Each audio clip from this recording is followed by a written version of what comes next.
皆さんお疲れ様です。株分析作業員ののんびりです。今回は機械メーカーでありながら化学品の専門商社でもあるというユニークな二刀流企業、友江工業、証券コード6309の現場に入っていきます。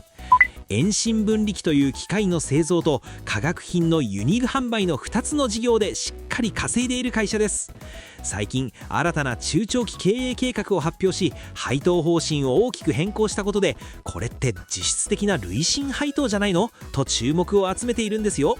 さらに脱炭素社会に向けたバイナリー発電装置という新兵器も手に入れました。本日も最後までご安全に。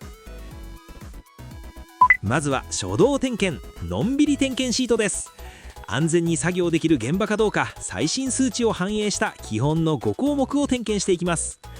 1、配当利回り、目安 3.0% 以上に対し 3.87%、 合格です。2、ROE 稼ぐ力、目安 10.0 以上に対し 9.4%、 惜しい。3、自己資本比率安全性、目安 50.0% 以上に対しなんと 77.6%、 文句なしの合格です。4、配当成功還元の無理のなさ、目安 50.0% 以下に対し 46.9%、 合格です。5、補足 DOE5% 加減導入、1株から3株への分割実施済み、文句なしの特級です。のんびりの判定、ROE が 10% にわずかに届きませんが、これは会社の貯金箱である自己資本が分厚すぎるためであり、稼ぐ力自体は十分にあります。そして特筆すべきは最新の第1四半期末時点で自己資本比率が 77.6% までさらに上昇している点です。利回り 3.8% 超えで倒れる心配のない鉄壁の財務、現場としては極めて安全に作業できる優良現場と判定します。次に事業内容の点検、稼ぎの柱です。この会社がどこで利益を上げているのか、稼ぎの柱を確認しましょう。2025年10月期の売上高 593.65 億円のうち、各事業の割合は以下の通りです。化学工業製品販売事業約 74.3%、 441.27 億円。機械製造販売事業約 25.7%、売上高 152.38 億円。強みの言語化、友江工業は専門商社とメーカーの2つの顔を持っています。売上の約7割を占める化学品事業では、半導体向けの材料やコンクリートを強くする建材など世界の最先端商品を仕入れて売る商社の役割を担っています。一方の機械事業では、国内の官公庁向けの下水処理用遠心分離機などを自社で作り修理まで行うメーカーの役割を持っています。なぜ安定して稼げるのか、それは商社として世界の新しい材料をスピーディーに売り込む機動力と、メーカーとして自社の機械を作りメンテナンスで長く稼ぐ堅実さ、この全く違う2つのエンジンを同時に回しているからです。続いて業績の軌跡点検、過去5年の推移です。見事な右肩上がりです。様々な逆風が吹きましたが、それをものともせず、売上も利益も5期連続で過去最高を更新しています。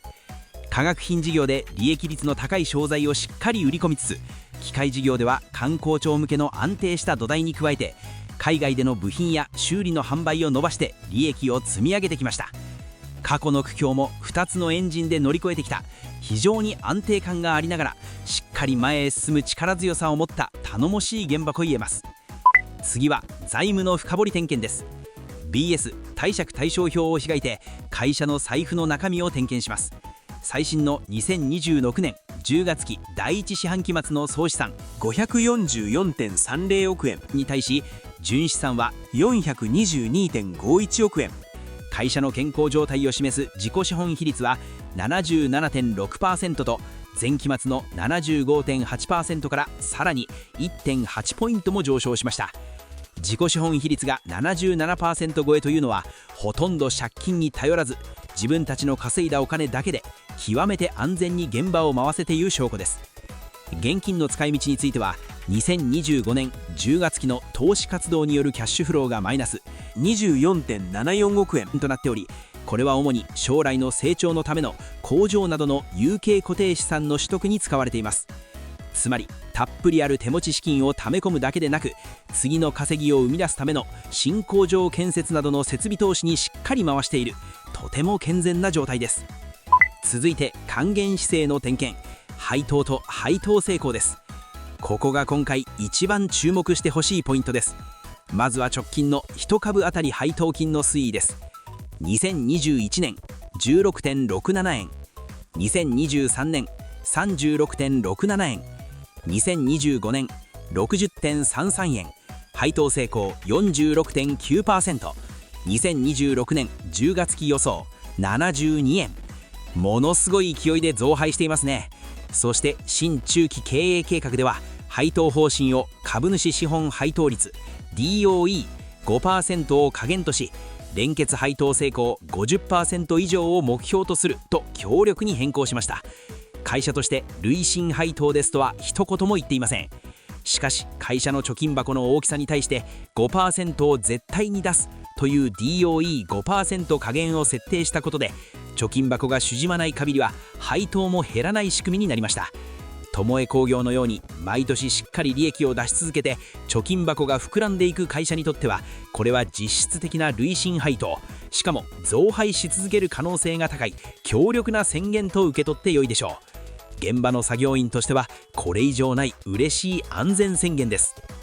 次に直近決算と将来目標、バイナリー発電装置への挑戦です。最新の2026年10月期第1四半期決算の進捗を見てみます。売上高は 153.33 億円でしたが、営業利益は 16.72 億円と少し減益でのスタートになりました。減益の主な理由は将来の成長に向けた人件費を中心とした販管費の増加であり、前向きなコスト増です。そして新中期経営計画の機械事業で第2の柱として大注目しているのがバイナリー発電装置です。バイナリー発電装置って何？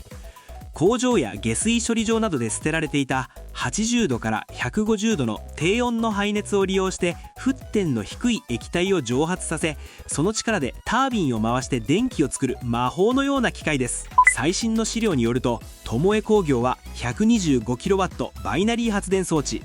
国内トップシェアの第一実業から国内独占製造販売権を事業成就。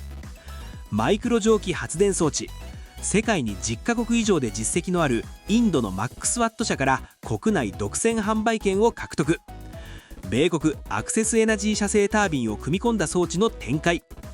友江工業はサーマエコという自社ブランドを立ち上げ、下水処理場など既存の得意先へついでにこの発電装置で捨てている熱を電気にしませんかと売り込める最高の強みを持っています。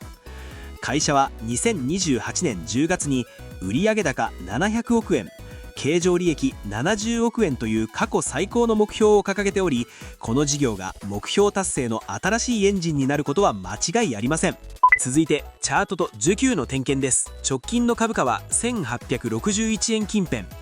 年初来高値の2239円から少し調整し、年初来安値1780円から反発しているようなちょうどいい押し目の位置にあります。信用倍率、借金をして株を買っている人の行列は 157.13 倍と数字だけ見ると高く見えますが、信用改ざん自体は12万5700株と発行済み株式数2994万9600株に対して極めて少なく、需給の重しになるような借金の山はありません。最後に結論、のんびりの判定です。友江工業は商社とメーカーの二刀流で業績を伸ばし続ける自己資本比率 77% 超えの鉄壁の財務を持った超優良現場です。皆さんが気になっていた累進配当かという点についても DOE5% 下限という強力な方針により、長期で安心して持ち続けられる実質的な累進配当銘柄として自信を持ってお勧めできます。さらにバイナリー発電装置という脱炭素社会に向けた新しい強力な武器も手に入れ、将来性も抜群です。理想の指値としては配当利回りが 4% に乗る1800円割れのラインをじっくり待ち構えるか、現在の1860円台から少しずつ買い下がっていく戦略が安全です。皆さんはこの銘柄どう思われましたか？ぜひコメント欄で皆さんのご意見お聞かせください。今回の点検が少しでも参考になったという方はぜひいいねとチャンネル登録をよろしくお願いします。皆さんの応援が私の日々の点検作業の励みになります。それでは皆様、本日もご安全に。